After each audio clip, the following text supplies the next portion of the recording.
If you think you live where a catastrophic earthquake couldn't happen, if you think the country is prepared to deal with a devastating quake, a wake-up call tonight. With images of Japan seared in all our minds, top scientists issued a report saying we are simply not ready. 39 of 50 states sit in moderate to high-risk zones, and the dark red places are the riskiest. So we decided to look at one state, Tennessee, where millions around Memphis live on top of the menacing New Madrid fault line. Steve Osunsami is there tonight. Good evening, Steve.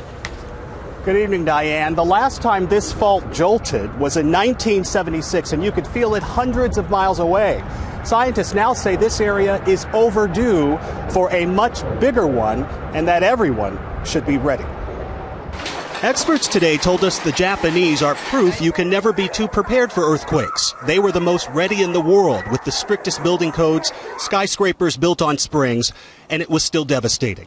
Today, scientists in the U.S. are sounding the alarm here that we are woefully unprepared. We have a number of cities on the eastern seaboard that are at risk for major earthquakes. Boston, New York City, Charleston, South Carolina. It's not just California. The most dangerous zone is actually in the middle of the country, in the lower Midwest.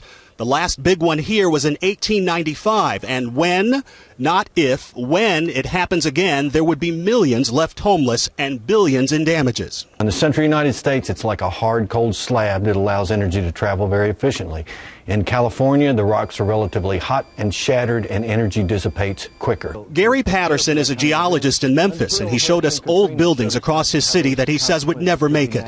They were built long before current codes with old brick masonry, school buildings, police, and fire departments. In areas that may receive the most damage, you would expect that those fire department buildings may not be operational.